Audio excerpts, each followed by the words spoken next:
We have another one upcoming. I have a good friend, Ryan McAdams.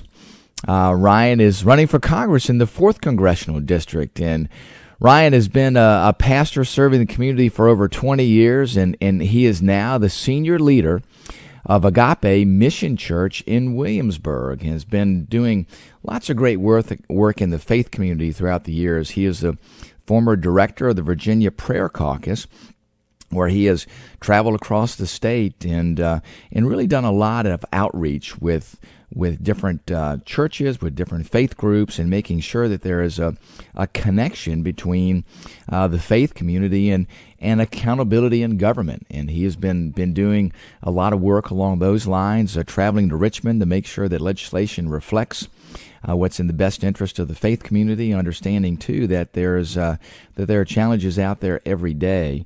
And he has been very, very much in the forefront of meeting those. And he's again, in those engagements and those elements have really given him, I think, a really great perspective as he is now on the campaign trail. And, you know, he's lived and worked in rural towns in large metropolitan areas over the years, so he's really gotten a great deal of experience there. And as I said, those engagements in those various capacities outside of professional ministry, too, I think really have really given him a great perspective in what he is now doing, and that is running for Congress. So, Ryan, great to have you with us this morning. Thanks so much for joining us. Congressman Rob, great to be with you as always. Gosh, what a great introduction. I appreciate that. Can I take you around the 4th District everywhere I go? There you go. We can. You're great. Well, I know that, speaking about getting around the 4th District, I know that you have been on the road constantly, and as you know, there is nary a time for rest during this campaign season. But give us a little perspective. You know, you've been doing a lot of traveling around, talking to a lot of different people. What are you hearing, and what do you see as some of the biggest challenges that Virginia's facing now, that folks in the 4th District are facing, and give us some of your thoughts and ideas about things that you would want to see as solutions to those challenges. Yeah, thanks, Rob. You know, going around the district, I think that what I see a lot right now is just a tremendous amount of optimism. And, you know, mostly about the economy. I talked to a lot of small business owners. I talked to, the average working American in the 4th District, Virginian. And people are very optimistic. I mean, apart from all the partisan politics and rhetoric that is so hyped up these days, I think people are very optimistic about what's going on in their lives. And I think that people are interested in seeing that continue. So that's something that not only do I hear it in the district, but I see the results on the ground. I talk to business owners all the time, and I ask them, tell me, how's it going for you? And I'm sure you hear the same thing. They say, business is going great. It's the best we've seen maybe ever, and we're hiring, we're expanding. And to me, that's very encouraging. The other side of it, as far as the opportunity for me in the 4th District, is on the aspect of my opponent, is that what I hear in my district is that they don't feel like they have representation. You know, they don't feel like they have a congressman right now that's really listening to them, that's caring for their needs. I mean, you never see my opponent in the district. I mean, it's very. I've seen him twice, and I was with you the other day down at the Tidewater Chamber or Hampton Roads Chamber of Commerce event. That was only the second time I've seen him in the district. I was at a Prince George event last night, and it was a back-to-school event here in Prince George, and I was actually talking to some people in the Democratic Party there, and they were a little bit negative about their own candidate because, you know what, they feel like that he doesn't need them because he's just not present. So that's an opportunity for me because, like you, I'm a grassroots person. I'm out there in the midst of people. I've been, like you said, I've been in ministry. I've been a pastor. I am a pastor. I've been a small business owner. I've been a social worker for the city of Williamsburg. And so to me, it's about, and so I'm in the midst of the people, and I think people are optimistic, but they want to change in the 4th District. And I'm the type of leader that is going to listen to them and is going to try to bring real solutions to their lives, to their families, to their businesses. And so that's generally the tone. I think that a lot on the other side of it, too, is I think people are tired of a lot of the negative rhetoric and the negative posturing by Democrats and Republicans, and so I'm trying to bring a different tone and saying, look, I'm about you. I'm about bringing solutions. I'm about, caring for you and your family and doing the right thing up in Washington and for you in the 4th District. And to me, that's resonating. We have a tremendous amount of momentum, and we're really excited. Well, that's great. I know that you are tremendously talented in connecting with people, and I know as soon as somebody meets you that they sense that connection, and that's truly what I think is important for anybody that serves in elected office, and having that type of connection, I think is key. And I know obviously you've done that through the passion that you have for people, and I think that too has led probably a lot of your thinking about what are the biggest challenges, and from what you determine the challenges are, is what are your top priorities? As a Republican candidate for Congress, there's certain things that we all talk about, whether it's, as you talk about, the business environment, the Tax Cuts and Jobs Act, the regulatory realm, things that happen there to try to create that good business environment. But I know that you got a number of top priorities as you travel around the district and talk to folks. So give us some of your thoughts and ideas about what your top priorities would be there. Not only as a candidate, but if you're successful in winning the election, obviously you're going to come to Washington with a set of priorities of things that you want to accomplish. Give us a little perspective on that. Yeah, what's become very clear to me, not just talking to people in the district, but I'll be very honest. After the primary, my question was, I won 72% of the vote in the primary, the Republican primary on June 12th, and my real transitioning to the general election, I was really asking God, and this is a little, inside baseball here, but I was asking God, what is it that you want me to focus on for the 4th District when I go to Congress? Because, I'm positive. I'm a positive person. I believe I'm going to win. So what, like you said, what am I going to do? And so the two things that have become, really passionate, resonant in my heart, and I feel like God's leading me to focus on, is number one, veteran services. As you know, we have a tremendous amount of veterans. We have 68,000 in the 4th, over 68,000, and that number is growing every year. 68,000 veterans in the 4th District, tremendous amount of good men and women all through the Hampton Roads area and throughout Virginia. And a lot of times we focus on veteran services or veteran issues with the VA on the health care issue. And I want to work on that as well and try to get them the best benefits and the best services and health care that they can get. But the real thing that I've seen as a need, I've talked to vets, I've talked to a lot of the service organizations, American Legion, VFW, DAV, a lot of them throughout the district, is transitional services. As our heroes, as our men and women are coming back from foreign shores and retiring or getting out of the service, is that helping them to transition from military life into civilian life. And right now, as you know, we have a tremendous economy that's just booming. And like you said, that is something obviously I want to see continue. I support the president and the economic policies that he has put forth, particularly with the Tax Cut and Job Act. And so, but I want to see our veterans being able to connect with this economy. And so I'm interested in workforce training, which is a tremendous need right now. We've got a tremendous amount of jobs, but as you probably talk to business owners, they need qualified workers. It's a huge need right now. So my focus, one of the focuses for me, is to try to see vocational training, career training for veterans so that they can be connected to this new economy, to this booming economy, and that will help them economically, to help their families. So that's one thing. Also, affordable housing. It's a big need across the board in all of our cities and all of our areas, but particularly for veterans. And there's as you know, Rob, there's a population of veterans that come back that are in a category called at risk. Mm-hmm. And these are guys and women who maybe didn't have the job skills that translated well from the military to civilian life, and they might not have the support system of family and friends, et cetera, that is going to really help them make that transition. And so I want to focus on maybe some innovative ideas that is going to apply affordable housing with vocational training that is going to really bring the type of services and support for our veterans as they come back and connect into civilian life. So that's one thing, and I know maybe that's a long answer to that, but I'll try to get to the chase on the second one. The second thing that I'm really focused on is public housing reform. You know, I was a social worker for the city of Williamsburg. I'm very familiar with the welfare system and HUD housing, public housing. I worked in the public school a lot.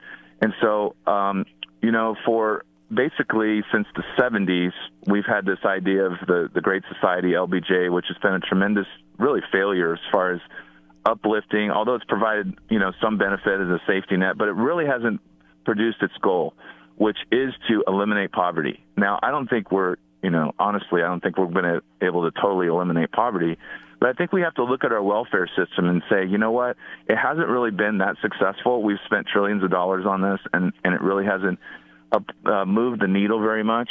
And so I want to bring innovative ideas to public housing. The kind of the similar idea to what I'm saying about veterans services and affordable housing, vocational training. I think we can do that with HUD housing. And there's projects right now that are going on in this nation. In fact, there's one on the east side of Richmond that is not a public program. It's a private and nonprofit partnership where they're bringing affordable housing joined in with small businesses, minority focused. They're actually building a grocery store right there in Churchill area, and they've got vocational training. They've got a chef school. This grocery store is going to be training those in the area in low income people that need a job, need a better job. And so those are some things I think that as conservatives, as Republicans, that we often don't touch these areas. But because maybe of my background and my focus, that I really think there's an opportunity for us to really bring change and reform into the welfare system, but particularly into public housing. I think those are great points. I know that as we have conversations in Washington about how do we make the connection to make people's lives better, and Ryan, you pointed that out exactly. Looking at these programs, so we want to make sure these programs are a hand up for folks. We want to make sure that we get them back on their feet. We want to make sure that they're self-sustaining, that they can get a job, that they can continue to better themselves. You know, those are the things I think everybody wants us to achieve with these, not to have people continue on these programs, but indeed have them as a way to get people out of their current condition. Everybody, you know, at some point has a challenge in front of them, and we want to make sure that the challenges become manageable by these programs helping them, not that people become dependent on them. And I think with your experience there as a social worker, that goes a long way in informing your efforts and the things that you want to pursue, both there in engaging on the campaign trail, but things too that you would bring to Washington. I think those are great points. I know that you've been as I said, very, very involved in a number of efforts through the years that relate to community efforts. I know that you're as you said, you're very passionate about veterans. I know in this region, as you know, Virginia has the fastest growing population of veterans now of any state in the union. So, and a lot of them settle right here in the fourth congressional district. So, give us a little bit too of your perspective. I know that you're also interested in not only veterans but also armed services issues, and you were there at the congressional forum the other night and heard about some of the efforts that are undergoing with our region and doing things like, you know, rebuilding our Navy and others. Give us your thoughts and ideas too as these veterans issues relate to national defense issues, maybe about some things that are involving your discussions with the folks about how defense issues also impact the 4th Congressional District. Yeah, so appreciated spending the time at that forum, and it was educational for me to hear you and the other congressmen that were there to speak about these issues, obviously, that we're all very concerned and focused on in the Hampton Roads area in Virginia in general. And so, I mean, I think that I'm so happy, and I know that you fought for this. I'm so happy that the money is going towards the military to rebuild and repair, in many cases, too, our ships and our military. And particularly, I know your focus is our Navy. And so I'm all about a strong military. I believe a strong military is a strong America. And so I'm all for that. I know that for our area, and I've been trying to to talk to people that understand the issue. And I don't know about you, but I know that the rising sea level and also the sinking soil of the Hampton Roads area is an issue. I know it's an issue to you. I don't know if you have found someone that really knows exactly why that's happening. I know that there's groundwater questions, but I think that's an issue that as congressmen and as leaders in this area focused on obviously our naval base and all of our assets in the area that we're going to really need to really look at. I believe that the climate is always changing. I don't buy into the hysteria of some that believe that the sky is falling.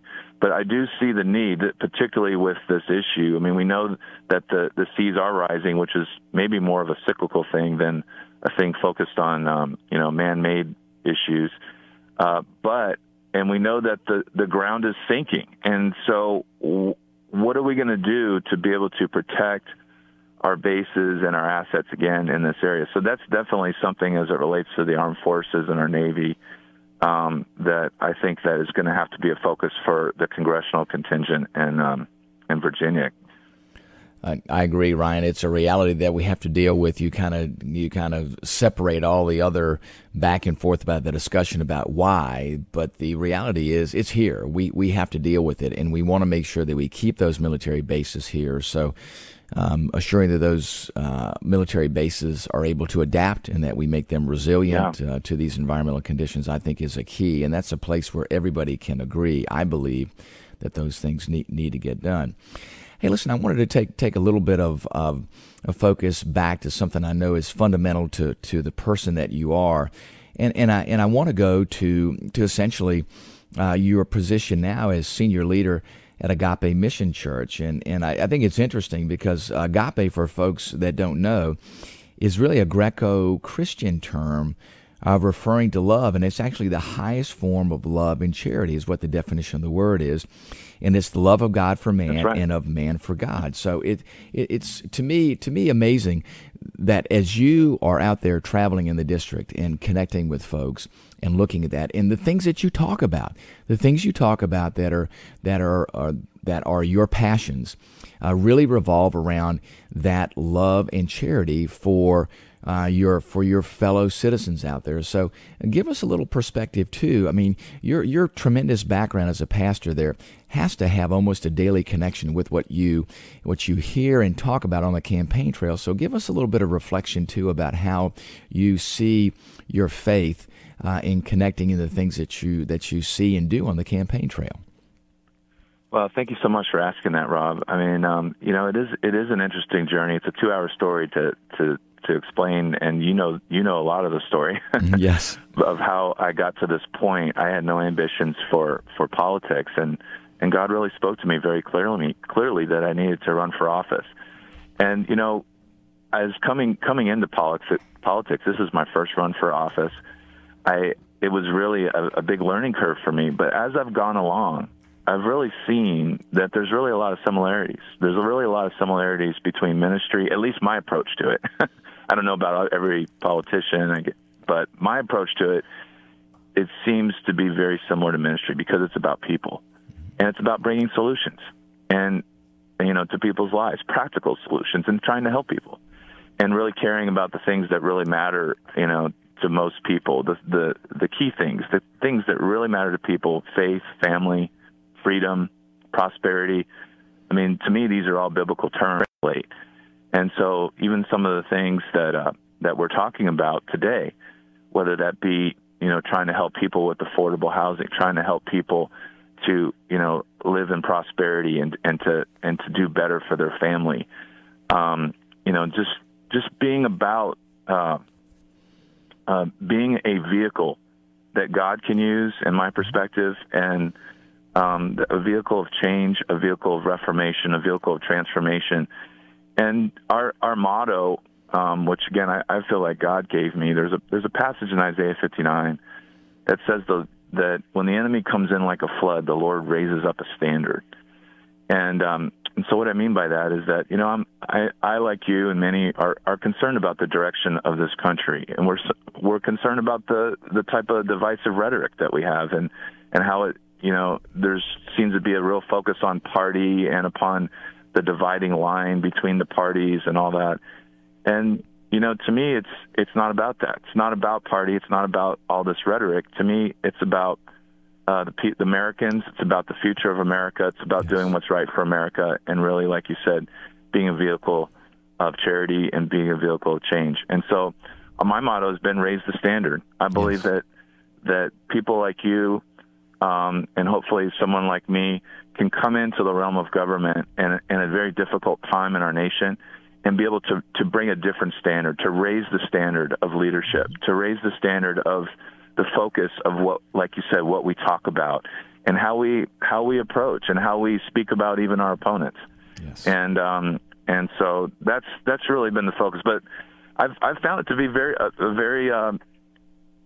very correlating things between ministry and this run for political office, because again, my heart is about people and bringing those solutions. So it's been a real joy, to tell you the truth. I mean, I didn't know how I was going to respond to it or react to it. I mean, every day I really just ask God, lead me today, give me the wisdom that I need to be able to, again, follow you, obey you, but also to, you know, connect with people, to be a light, to shine the light in the midst of people's lives and situations, and to really, you know, a lot of people, I think, really need hope in the American system. They need hope in politicians. We've all been disappointed by what we've seen in Washington. There's no about that. I'm very disappointed, you know, in my party and also the only way to bring change is to get good people up there.